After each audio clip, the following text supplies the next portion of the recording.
ہمیں اپنے طور پر کوشش کرنی چاہیے جو ہمارے سے بن پڑتی ہے، لیکن اصل کوشش کا میدان جو ہے اپنی نسلوں کو تیار کرنے کا، خود تیار ہونے کا، اپنی نسلوں کو تیار کرنے کا. اور الحمدللہ خواتین کا تو خصوصی میدان بھی یہی ہے، نسلوں کی تربیت.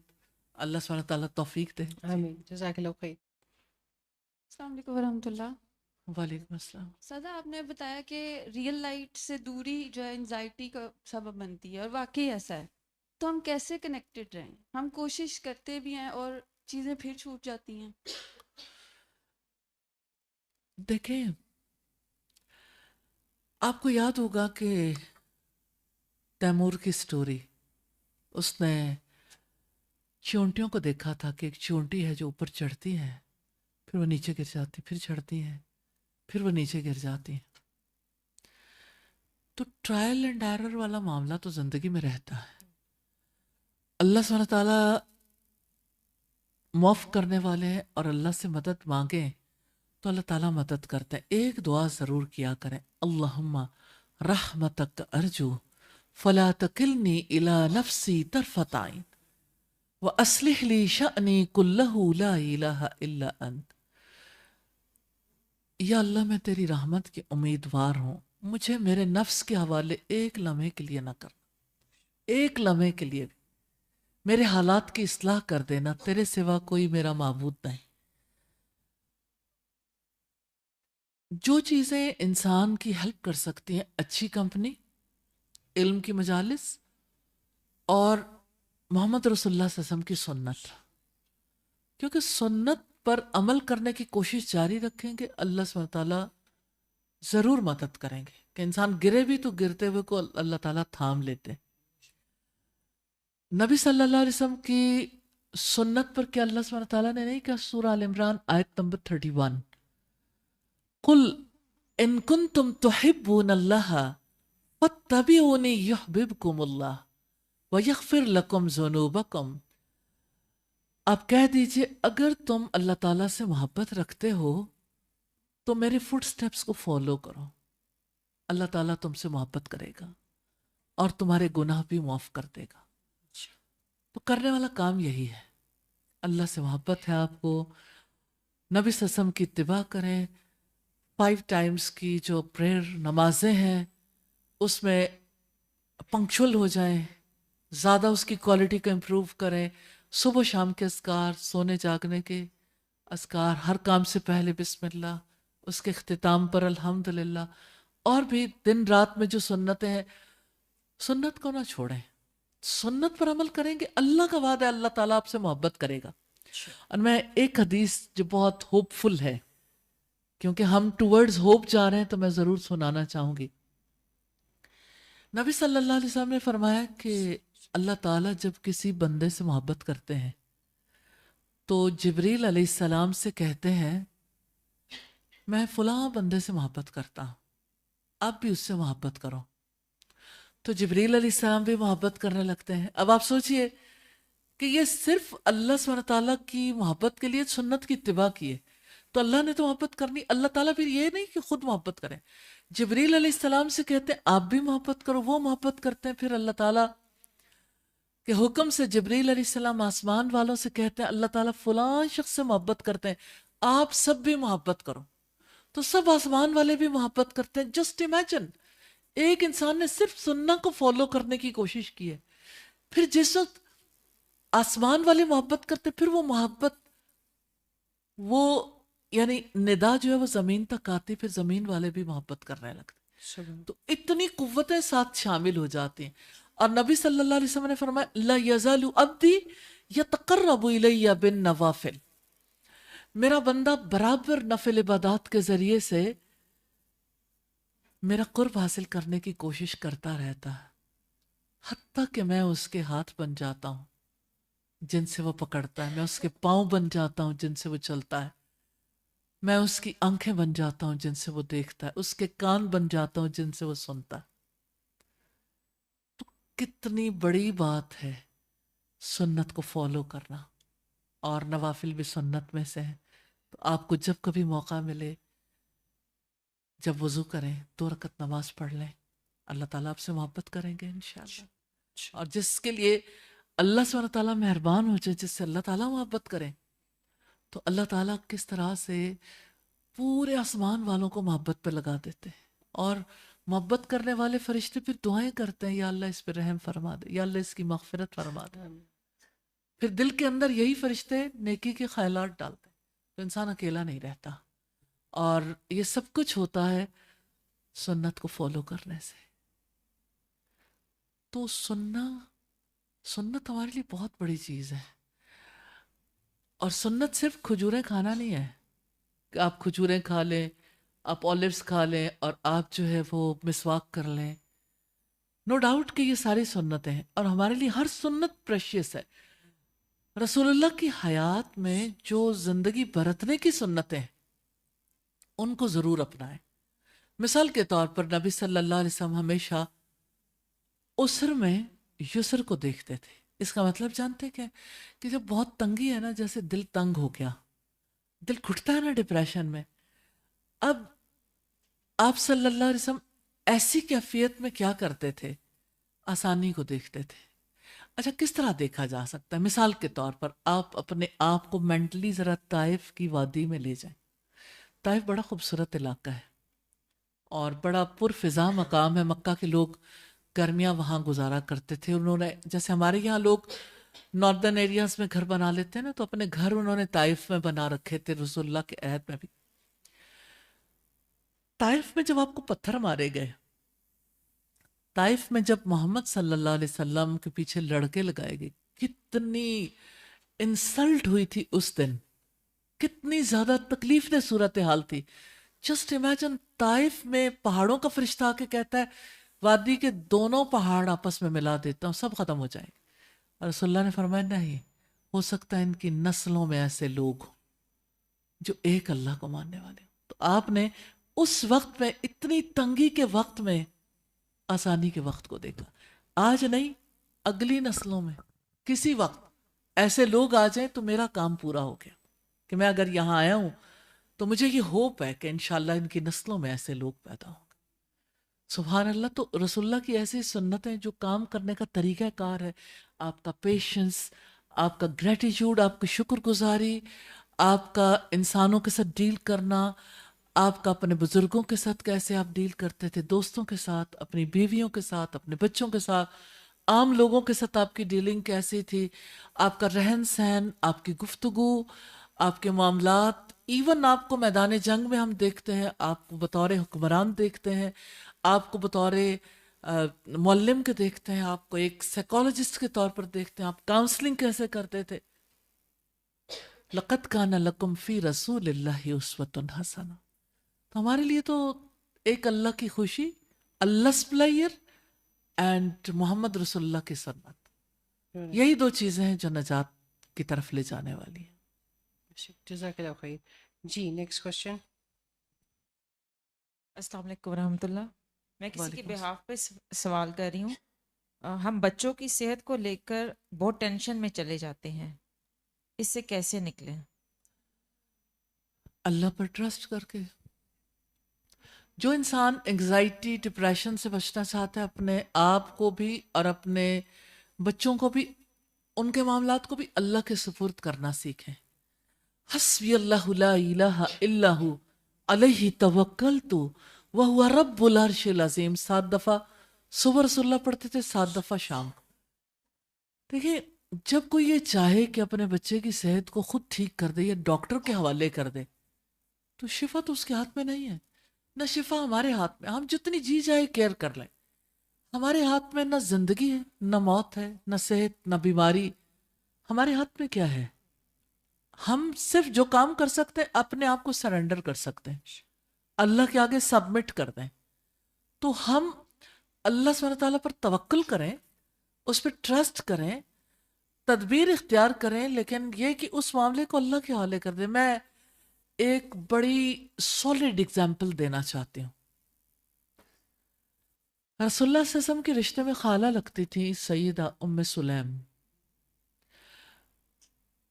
شوہر تجارتی سفر پر گئے، جانے سے پہلے بچہ بیمار تھا، پتہ نہیں تھا کہ آج شوہر آ جائیں گے. بچے کی طبیعت کافی خراب ہوئی اور بچے کی ڈیتھ ہو گئی. ادھر بچے کی ڈیتھ ہوئی, ادھر شوہر آ گئے. ہسبینڈ گھر آئے تو پوچھتے ہیں کہ بچے کی طبیعت کیسی ہے. کہنے لگی اب پہلے سے بہت اچھی ہے. بتایا نہیں کہ ڈیتھ ہو گئی. آپ صبر دیکھیے. آپ پتہ نہیں, کبھی کبھی مجھے لگتا ہے یہ صبر کی چٹانیں تھیں اور کتنے زیادہ سکون میں تھے وہ لوگ. ہسبینڈ کو کھانا کھلایا, پھر ہسبینڈ نے چاہا کہ میں وقت ساتھ گزاروں, وقت گزارا. پھر کہنے لگی کہ ابو طلحہ اگر تمہارے پاس کوئی امانت رکھوائے اور وہ واپس لینا چاہے تو آپ کیا کرو گے؟ تو ابو طلحہ نے کہا میں ریٹرن کر دوں گا. کہنے لگی پھر اپنے بچے پر صبر کر جاؤ. جسٹ امیجن, اپنے بچے پہ صبر. ابو طلحہ کی کیفیت بدل گئی. کہنے لگا تم عورت ہو یا چٹان ہو؟ میں اللہ کے رسول کے پاس جاؤں گا, وہ اس معاملے کا فیصلہ کریں گے. نیکسٹ ڈے صبح کے ٹائم پہ رسول اللہ کے پاس گئے اور کہا کہ ام سلیم نے میرے ساتھ یہ معاملہ کیا ہے. تو آپ صلی اللہ علیہ وسلم مسکرا دیے. آپ نے کہا کہ اللہ تعالیٰ آپ کی رات میں برکت دے. بچہ تو چلا گیا اور اللہ سبحانہ تعالیٰ نے رسول اللہ کی زبان سے دعا بھی کروا دی, اور اسی رات کی برکت کے انہیں اللہ تعالیٰ نے ایک اور بچہ دے دیا. لیکن اگر وہ اس کے اوپر بہت زیادہ زارو قطار روتے ہیں, اگر وہ اپنے اوپر غم کی کیفیت طاری کر لیتے ہیں, ساری دنیا پہ ثابت کر لیتی ہیں کہ میرے جیسا غم کسی نے نہیں بنا, اس بچے سے جتنی مجھے محبت تھی کسی اور کو محبت نہیں تھی, اس کا نفع کیا تھا؟ ایمان بھی بچا لیا, اللہ پر توکل کر کے اس کا اجر بھی لے لیا, خود بھی سکون میں. اطمینان اور سکون جس کے ساتھ انسان کے لیے بڑے کام کرنے ممکن ہوتے ہیں. تو ہمیں ٹرانسفارم ہونے کی ضرورت ہے کہ ہم نے غم میں کیسے اپنی لائف کو کس طرح سے یعنی بسر کرنا ہے, اور ہم نے خوشی کو کیسے سیلیبریٹ کرنا ہے. تو پرفیکٹ لائف سٹائل محمد رسول اللہ صلی اللہ علیہ وسلم کا, اور آپ کے پروڈکٹ جو تھے آپ کے صحابہ صحابیات, انہوں نے یہ سب کچھ سیکھا تھا. تو ان کی لائف بہت ایزی تھی, اور ان کی لائف کو اللہ سبحانہ تعالیٰ نے مثال بنا دیا کہ ان کی وجہ سے جو چینج آج دنیا میں ہے ان کا کنٹریبیوشن ہے ان لوگوں کا, کیونکہ وہ صرف وہاں مدینہ میں نہیں ٹکے, وہ ساری دنیا تک پہنچے. آج یہاں پر رہنے والوں میں سے کون تھا جو سب سے پہلے مسلمان ہوا؟ کون آیا تھا یہاں؟ آپ سوچئے 17 سال کا محمد بن قاسم آیا, اس سے پہلے بھی ٹریڈرز آئے تھے, لیکن مسلمان جہاں کہیں گئے ہیں اسلام کی دعوت لے کے گئے, کیونکہ ان کے پاس بڑا مشن یہ تھا. بڑا مشن غم منانا نہیں تھا, بڑا مشن کسی نقصان پر ڈپریشن میں چلے جانا نہیں تھا. اور میں یہ سمجھتی ہوں کہ کوئی انسان اس سے بڑی جنگ نہیں لڑ سکتا جو جنگ انسان کے دل کی زمین پر چلتی ہے. جس نے اپنے آپ کو فتح کر لیا نا, اس کے لیے دنیا فتح کرنے کوئی مشکل نہیں رہ جاتی. تو انسان خود کو کنٹرول نہیں کر پاتا, اور یہ جو پیشنس ہے نا, صبر, 2 خصوصیات ہیں جو قرآن مجید میں کنٹینیوسلی چلتی ہیں. 2 خصوصیات جس کا بہت زیادہ ہم سے مطالبہ کیا گیا, صبر اور شکر. تو یہ جو پیشنس ہے نا, یہ یعنی ایک نئی شخصیت کو اٹھاتا ہے. اور گریٹیٹیوڈ, شکر, یہی ہم سے مطالبہ ہے. اس کے ساتھ ڈپریشن نہیں ہو سکتا. یہ 2 خصوصیات اپنا لیں, آپ کا ڈپریشن ختم ہو جائے گا. جزاک اللہ خیر. جی نیکسٹ کوشچن. السلام علیکم. وعلیکم السلام. مجھے یہ پوچھنا ہے کہ ہماری پرورش ایسے کی جاتی ہے کہ آپ لوگوں نے خاندان کی خدمت اور بچوں کی اور اس طرح سے مطلب ہر وقت کرتے رہنا ہے, اور لیکن جیسے ہی آپ اپنے لیے نکلتے ہیں, اللہ کے لیے پڑھنا چاہ رہے ہیں اور ان کو سمجھنا چاہ رہے ہیں سارا کچھ, تو پھر کہا جاتا ہے کہ نہیں وہ پہلا فرض ہے, پہلے اس کو پورا کریں اور پھر آپ یہ کر لیجئے گا یا جو بھی ہے. تو اس کو اس طرح پھر میں اور سب اس طرح اور بھی بہت ہے جو گلٹ میں چلے جاتے ہیں, انزائٹی میں ہے کہ ہم یہ کرنا چاہتے ہیں لیکن وہ بھی پورا کرتے ہیں اور پوری کوشش کر رہے ہوتے کہ وہ پورا کریں, کہیں رہ نہ جائے. لیکن پھر بھی کہیں نہ کہیں کوئی نہ کوئی بات آ کے کر دیتے ہیں اس طرح سے کہ یہ بھی ہونا چاہیے اس طرح سے. ہم اپنے گھروں میں بچوں کی تربیت کیسے کر رہے ہیں؟ کیا ایک بچے کے لیے دسترخوان پہ 10 کھانے بنا کے رکھ دینا یہ تربیت ہے؟ یہ کیا بچوں کے ساتھ حسن معاملہ ہے؟ کیا اپنے بچوں کے ڈریسز پہ کام کر لینا؟ میں نہیں کہتی کہ یہ سب چیزیں نہیں ہونی چاہیے، اچھا کھانا، اچھا پہننا، سب چیزیں امپورٹنٹ ہیں، بچوں کی اچھی ایجوکیشن امپورٹنٹ ہے، لیکن انہیں اچھا انسان بنانا، صالح انسان بنانا موسٹ امپورٹنٹ ہے. ہمارے دین میں مرد کی تعلیم بھی امپورٹنٹ ہے، لیکن عورت کی تعلیم زیادہ امپورٹنٹ ہے، اس لیے کہ عورت نے پوری نسل کی تربیت کرنی ہے. اور ہمارے یعنی دین میں اگر کوئی نکاح کرنا چاہتا ہے تو نکاح کے موقع پر اللہ کے رسول نے فرمایا 4 چیزیں جن کی بنیاد پر نکاح کیا جاتا ہے: حسب نسب، مال، جمال اور دینداری. تم دینداری کو ترجیح دینا. دینداری کا مطلب یہ نہیں ہے کہ آپ نے نماز پڑھ لی، روزے رکھ لیے اور دعا کر لی، ذکر کر لیا اینڈ دیٹس اٹ.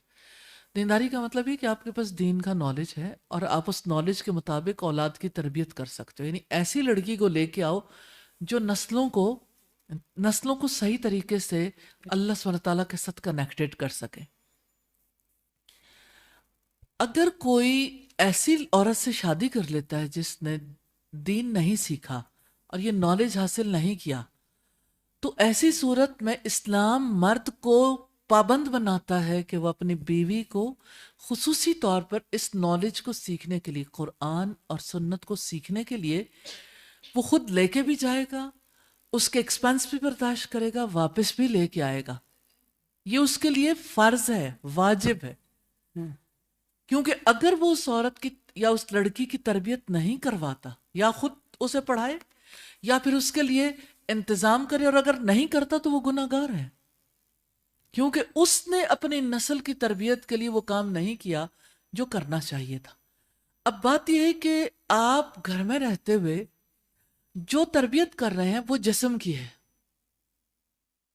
جسم کو پالنے کے لیے ہم جو کچھ کرتے ہیں، مطلب اچھا کھانا، اچھا پہنانا اور ان کو اچھا ٹائم دینا. تو آپ جب بچوں کو ٹائم دیتے ہیں 6 گھنٹے پڑھ کے آئیں، جب واپس آئیں تو انہیں تھوڑا سا ریسٹ آورز بھی چاہیے ہوتے ہیں. پھر وہ ریسٹ آورز کو کہاں گزارتے ہیں؟ سوشل میڈیا پہ یا الیکٹرانک میڈیا پہ یا جس بھی چیز پہ. نیچرلی وہ ٹائم ان کا کوئی اللہ سبحانہ تعالیٰ سے کنیکٹ ہونے کے لیے تھوڑی ہوتا ہے، یا آپ انہیں صلہ رحمی تھوڑی سکھاتے ہیں کہ وہ خدمت کے کام کر رہے ہیں سارے خاندان کے لیے، کہ انہیں کوئی خدمت گزاری سکھا رہے ہیں.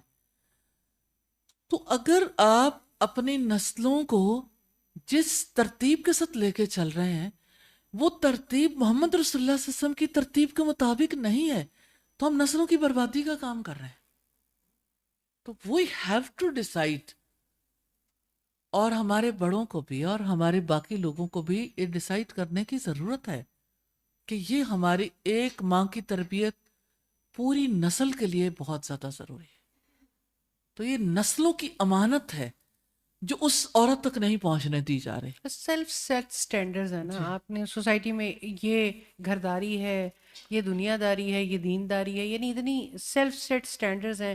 اور آپ بار بار آج کی گفتگو میں بات کرتی رہی، نیکی اور گناہ کے بھی اپنے اپنے سٹینڈرڈز ہیں، کیا چیز ایکسیپٹیبل ہے. اس مائنڈ سیٹ سے سوسائٹی کیسے نکلے؟ اصل میں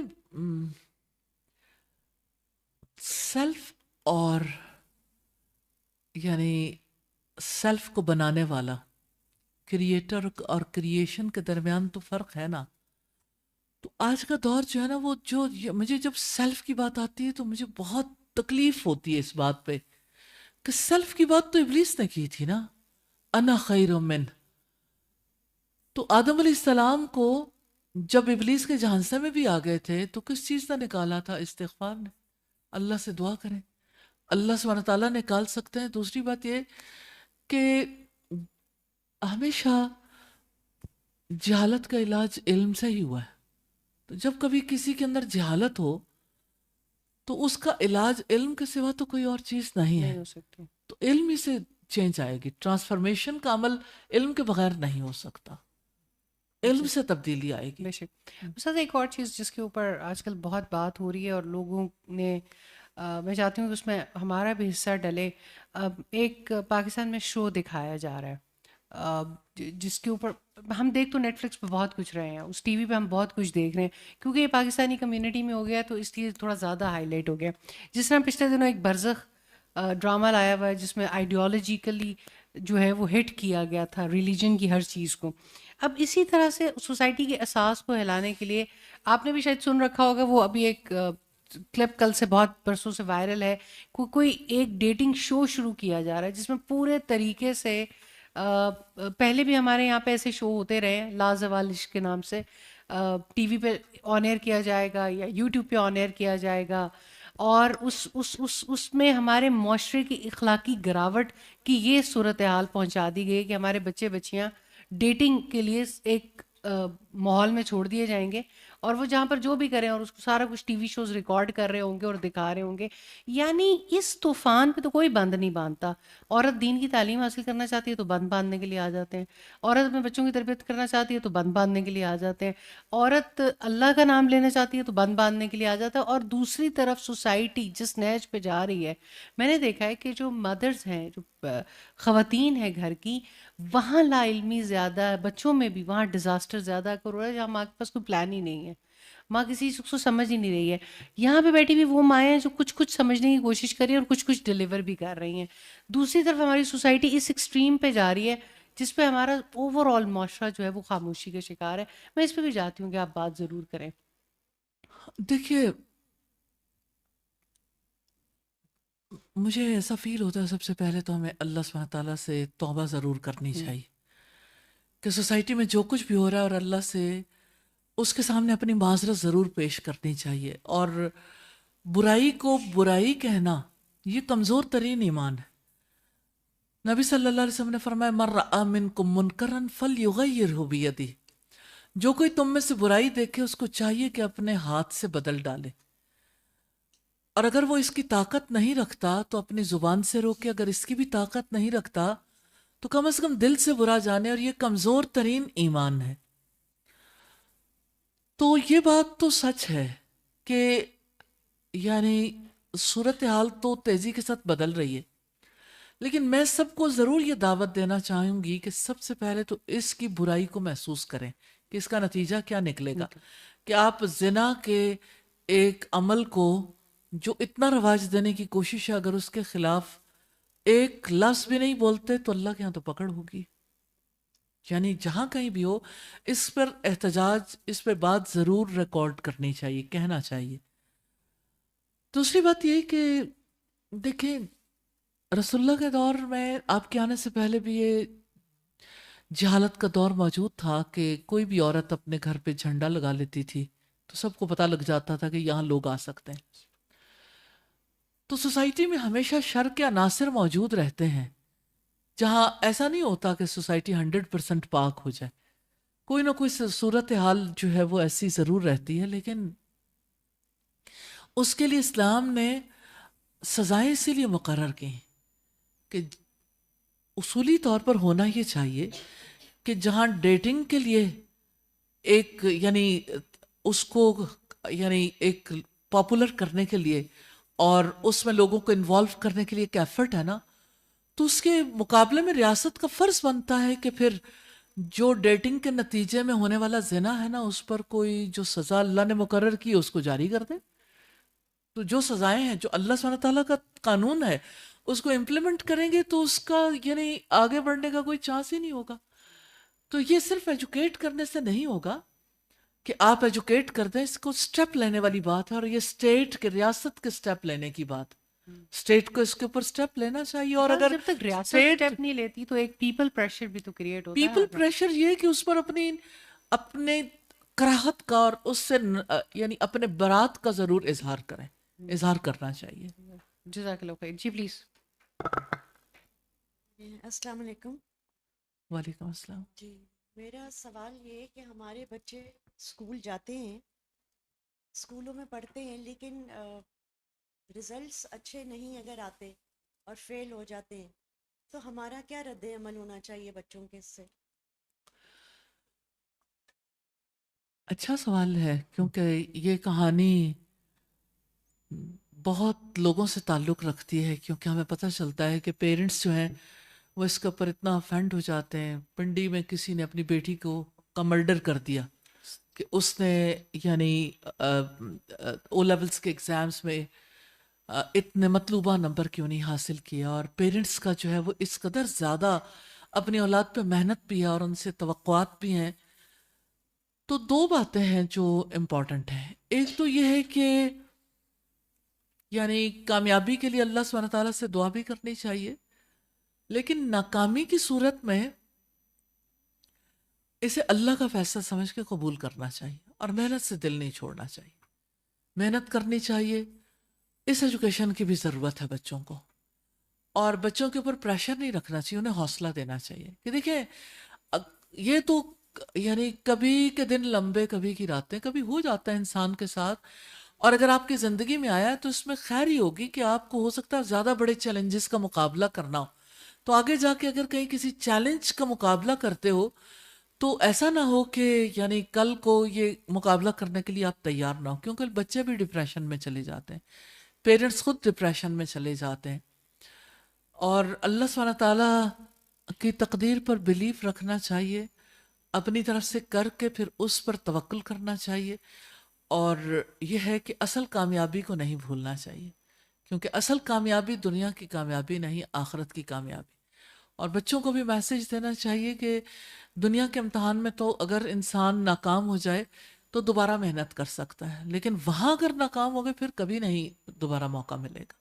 اس لیے اس امتحان کی زیادہ فکر کرنی چاہیے. استاذہ ایک سوال اور بھی ہے میرا. ہم اپنے بچوں کو نماز کے لیے تو کہتے ہیں کہ نماز پڑھیں، لیکن ہم ان کو یہ کیسے سمجھائیں کہ نماز کیوں پڑھنا ضروری؟ پردہ کریں لیکن پردہ کیوں کرنا ہم پہ واجب ہے؟ دیکھیں اس کے لیے جو ہے جس مقصد کے لیے اللہ سبحانہ تعالیٰ نے عبادت فرض کی ہے اور جس مقصد کے لیے حجاب جو ہے اللہ سبحانہ تعالیٰ نے عورت پر فرض قرار دیا ہے، تو وہ مقاصد جو ہے اس کو آپ خود سمجھیں گے تو سمجھانا آسان ہو جائے گا. مثال کے طور پر یہ کہ ہم سب اللہ تعالیٰ کے لیے پیدا کیے گئے، ہماری زندگی کا مقصد ہی عبادت ہے، اور عبادت اس لیے کرنی تاکہ ہمارا دل محبت اور تعظیم کے ساتھ اللہ تعالیٰ سے جڑ جائے. تو اللہ تعالیٰ نے یہ 5 ٹائمز کی جو پریئرز ہیں، نمازیں ہیں، وہ ہماری زندگی کو آرگنائز کرنے کے لیے، ہماری مائنڈ باڈی اینڈ سول کے بیلنس کے لیے اللہ سبحانہ تعالیٰ کی طرف سے تحفہ ہے، اور یہ اللہ کی یاد کا ایک طریقہ ہے. قرآن مجید میں آتا ہے اقیم الصلاۃ لذکری، میری یاد کے لیے نماز قائم کرو. تو اللہ سبحانہ تعالیٰ کو یاد کرنے کے لیے، تو اس کی یاد کا ایک طریقہ ہے. تو اگر آپ کے اپنے دل کے اندر نماز کے بارے میں، اگر آپ کے اپنے دل کے اندر حجاب کے بارے میں یہ دلیلیں موجود ہیں، آپ خود سمجھتے ہو، تو بچوں کو سمجھانا ڈیفیکلٹ نہیں. اس لیے میں ضرور چاہوں گی کہ آپ اس کے اوپر زیادہ چیزیں پڑھیں، سنیں، اور پھر جو ہے وہ یہ، کیونکہ یہ کنٹینیوس پروسیس ہے، ہر بچے کا ذہن ڈیفرنٹ سوال کرتا ہے، تو پھر تاکہ ان کے جواب دینے کے قابل ہو. جزاک اللہ خیر. جی لاسٹ